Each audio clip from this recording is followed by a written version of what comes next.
In the vast Atlantic Ocean, where stormy waves crash endlessly into the horizon, giant industrial trawlers plow forward through gray waters. These are not ordinary ships, they are steel fortresses, over 100 meters long, equipped to survive the fury of the sea.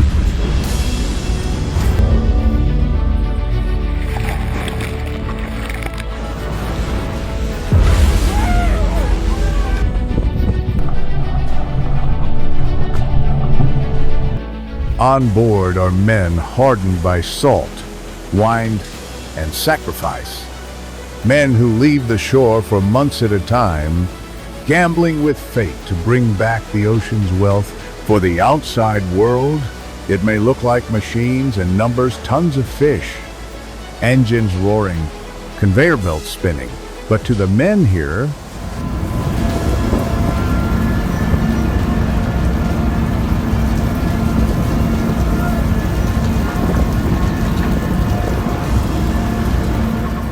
this is life itself. The ocean is a ruthless master, yet also a loyal provider. Each voyage is a wager, a test of patience, and a struggle for survival.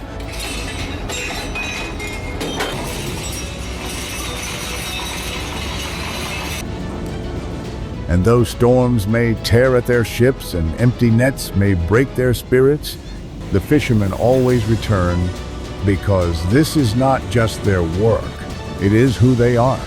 Finding fish in such a vast sea is never guaranteed.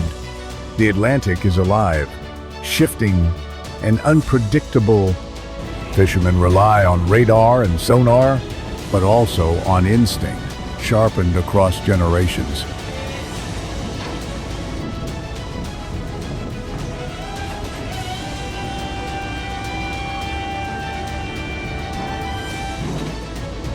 Suddenly, the screens glow signals of a moving silver cloud beneath the waves.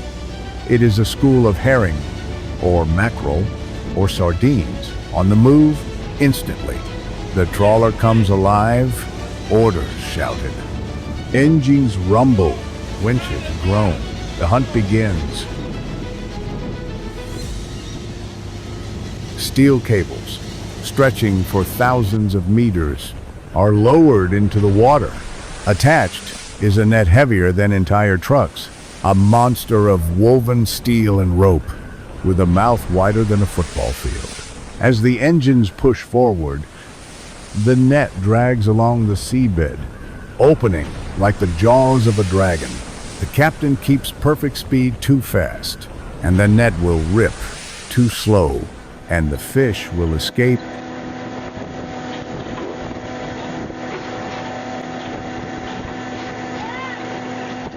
Every passing minute is tense. The men wait, hearts racing, muscles ready.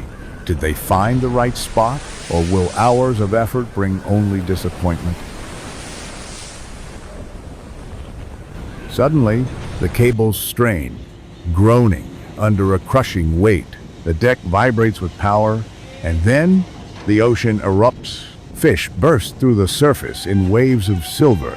The deck floods instantly as hundreds of tons of living creatures crash onto the iron floor. It is not a harvest, it is a storm of life. Chaos explodes.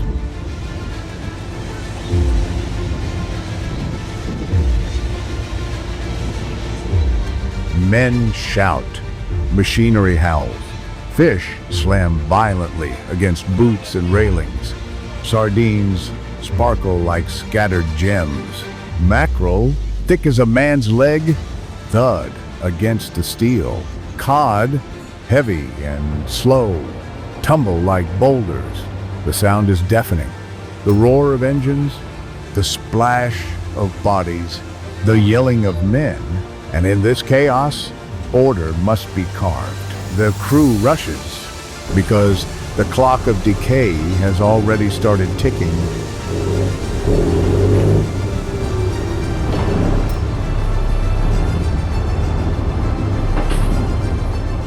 Conveyor belts roar to life, swallowing the silver tide.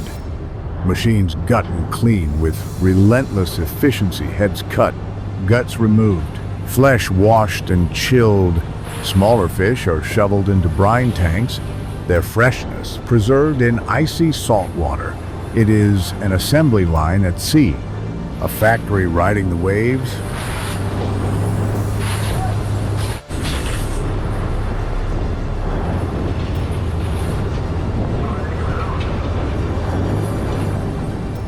Every step is a race against time because the ocean gives only once delay, and it takes everything back.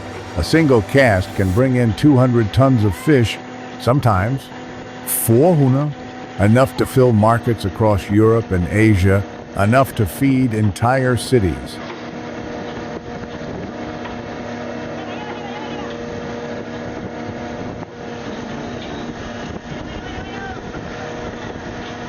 Yet the sea is merciless. There are days when the net comes back with nothing but weeds and mud. The ocean gives, the ocean denies. No 2 days are ever the same. And still, the men endure, because each chance could be the one that changes everything. The labor is brutal, 12 to 18 hours each day, with no weekend, no pause.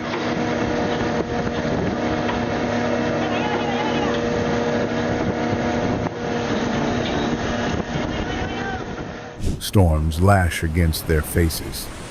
Waves drench them in freezing water. Ropes whip like snakes. Steel doors slam without warning. Decks slick with blood and slime. One slip could send a man overboard into the black Atlantic, where survival lasts only minutes. Safety lines are tied, boots grip the deck, but fear never disappears. It is always there, whispering, and yet what keeps them strong is brotherhood.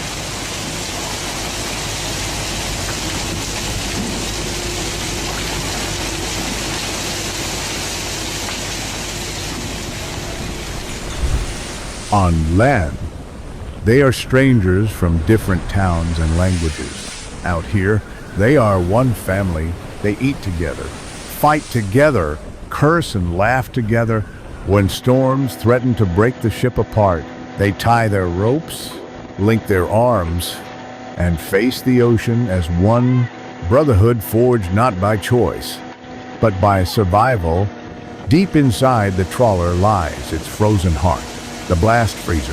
Fish are frozen at minus 40 degrees Celsius. The moment they are processed, pallets stacked floor to ceiling, layers of silver bricks preserved as if time has stopped.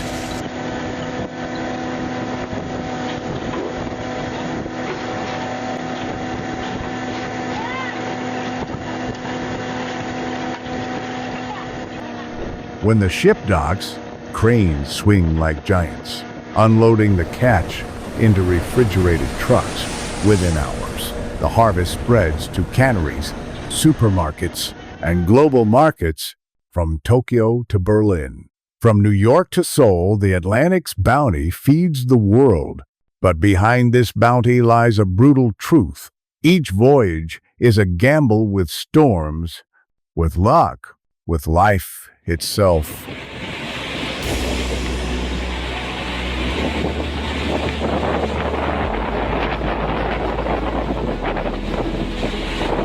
The trawlers may look powerful, but they are fragile against the fury of the sea. Waves tower higher than buildings. Winds scream like beasts. And yet, despite empty nets and broken nights, the men return because here, on the edge of the horizon, they find meaning.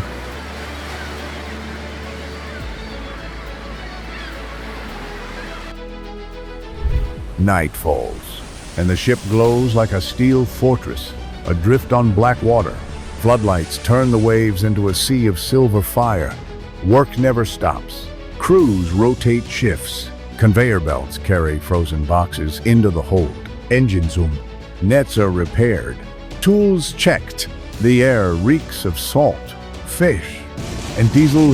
It is a symphony of survival echoing across the waves.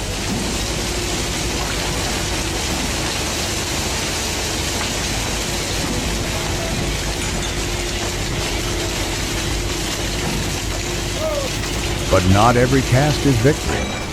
Sometimes the net rises with nothing but seaweed and mud, hours wasted, well burned, spirits broken, yet no one complains.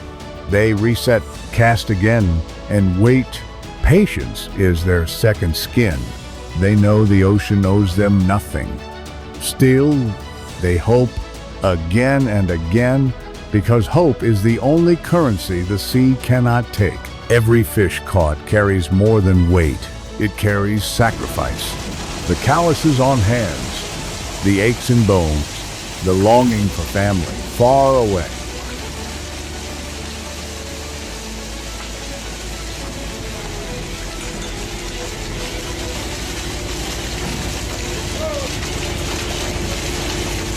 Every ton is not just food, it is life exchanged for survival.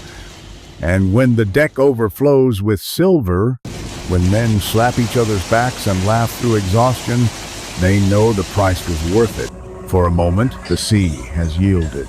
There are seasons of abundance, ships return heavy, holds bursting with thousands of tons. Ports explode with life. Bonuses are handed out and markets thrive.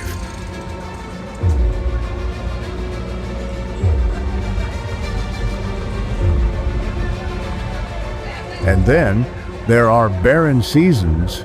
Fish migrate early. Storms block the fleet. Nets come back empty. The unpredictability is torture. Yet, it is also the sea's spell, because mystery draws them back again and again. When the trawler returns after weeks at sea, ports come alive. Dozens of refrigerated trucks line up, cranes swing endlessly. Workers swarm like ants. Ice crashes onto cement. Vapor rises like smoke. Forklifts rush back and forth. Precision is everything.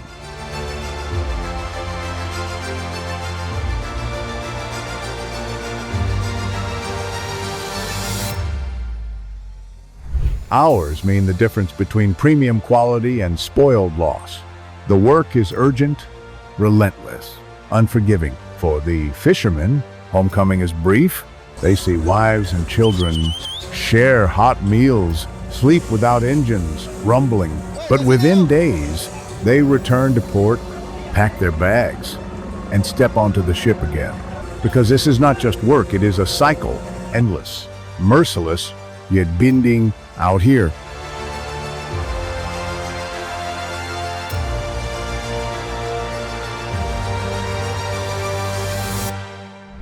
Life itself runs by the rhythm of the sea. Each trawler is a floating society, young rookies on their first voyage, veterans with 30 years of scars, men from distant villages, speaking different dialects, but once on board, they are one crew, one voice, one heartbeat. At night, over mugs of hot tea,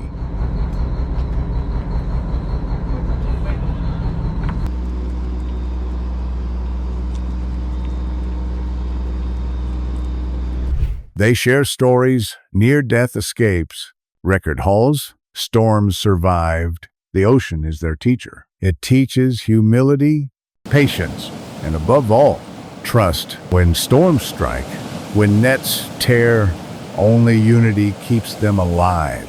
Ordinary men become extraordinary braver, tougher, unyielding. Machines roar, arms strain, nets plunge again into the Black Sea.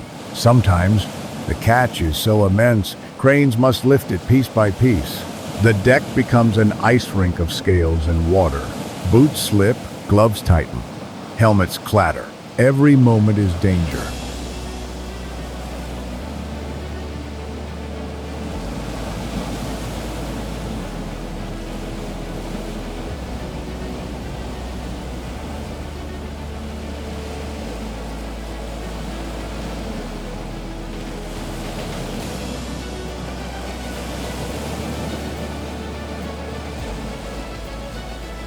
Every moment is survival. Storms tower.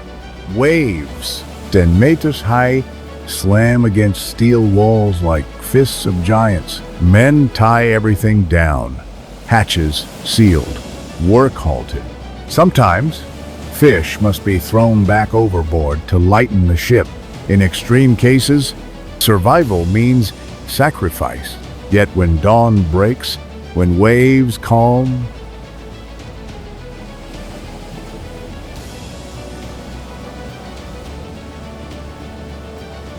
the men rise again.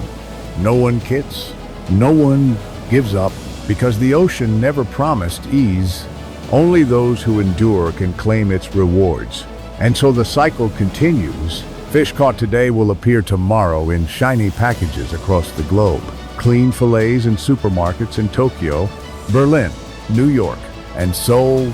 Customers see only neat labels, never knowing the blood, storms, and sleepless nights behind them. Offshore trawling is not just fishing, it is a relentless battle, a story of pride and hardship, as untamed as the sea itself.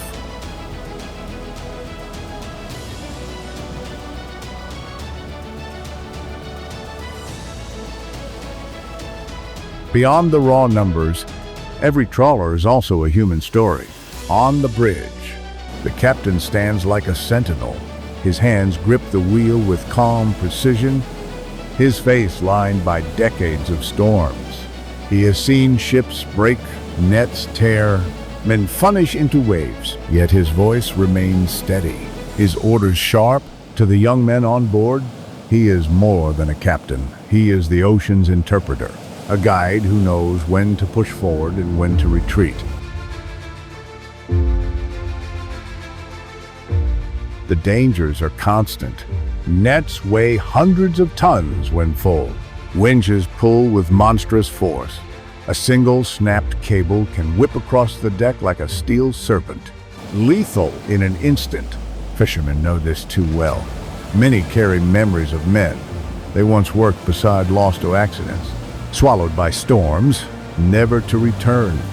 And yet, every season, more volunteers step aboard, drawn by the call of the sea and the hope of a better wage.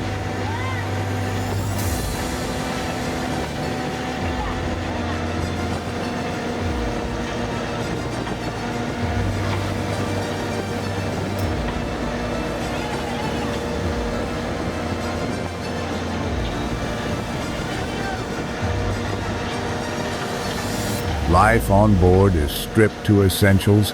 Cabins are cramped, bunks stacked close, always trembling with the rumble of engines. Privacy is non-existent. The smell of salt, sweat, and oil clings to everything.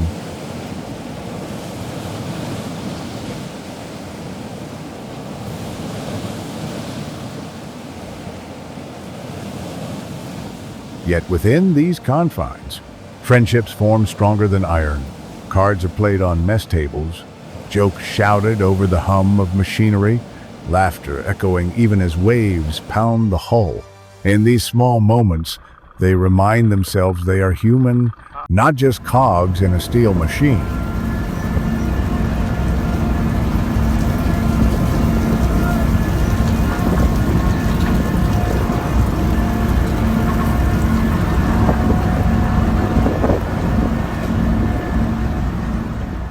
Meals are humble but vital. A galley cook, often overlooked, becomes one of the most important men on board. Hot soup after hours in freezing rain feels like salvation. Fried fish, rice, bread, sometimes canned meat, simple dishes that taste like feasts when shared among brothers. Around the table, conversations mix exhaustion with hope. Stories with silence. For a few minutes, the storm outside is forgotten. Despite exhaustion, morale builds around victories. When the deck fills with silver and the nets bulge with life, cheers erupt. Men slap each other's shoulders, grin through sweat, and share crude jokes that cut the tension. In those moments, they feel unstoppable warriors who have wrestled the ocean and won. Pride replaces fatigue. And even the harshest storms cannot erase that feeling.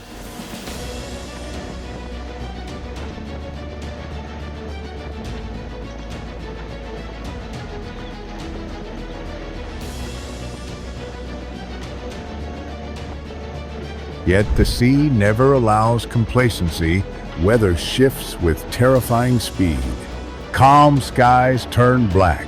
Waves rise like walls. In Forstenwitz, the ship pitches violently, groaning under pressure. Men strap themselves with ropes, cling to rails, praying the hull holds. Water smashes across the deck, equipment rattles, and fear creeps into every thought. But even then, work continues, because hesitation is dangerous, and stopping is not an option.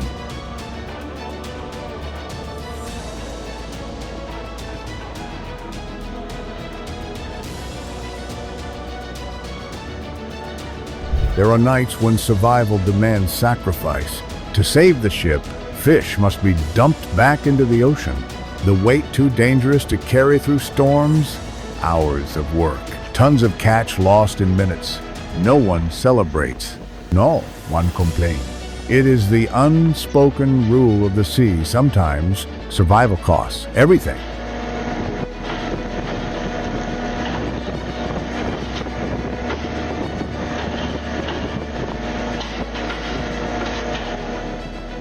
And yet, as dawn rises, the nets are lowered again, because quitting is never part of the job. Beyond survival, another shadow looms: climate change. The oceans are warming. Currents shift. Fish migrate unpredictably. Stocks thin out. Places once rich with herring now lie barren. Scientists warn of collapse. But for the fishermen, these changes are not theories. They are daily reality. Seasons grow shorter, catches smaller, risks greater, and yet the demand for fish never slows. The world still expects its plates to be filled. Regulations tighten.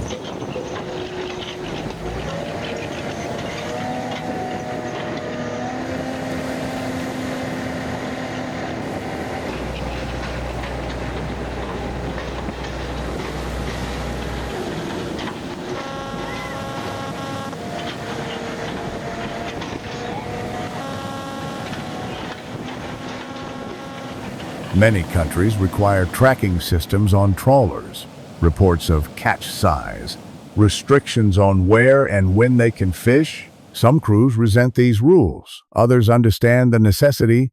They know too well the cost of overfishing. The ocean is not infinite. If it is drained, not only will markets suffer, but their way of life will vanish. Sustainability is not a slogan to them. It is survival for future generations.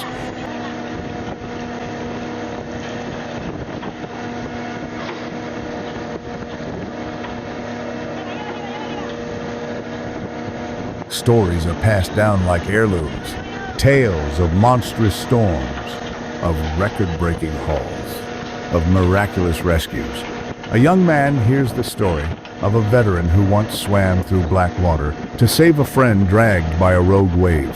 Another listens to how the largest cod ever caught filled an entire truck bed.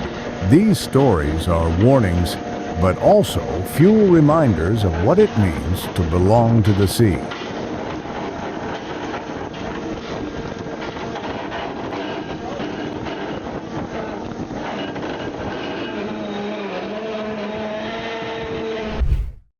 When the ship finally turns back to port, the mood shifts.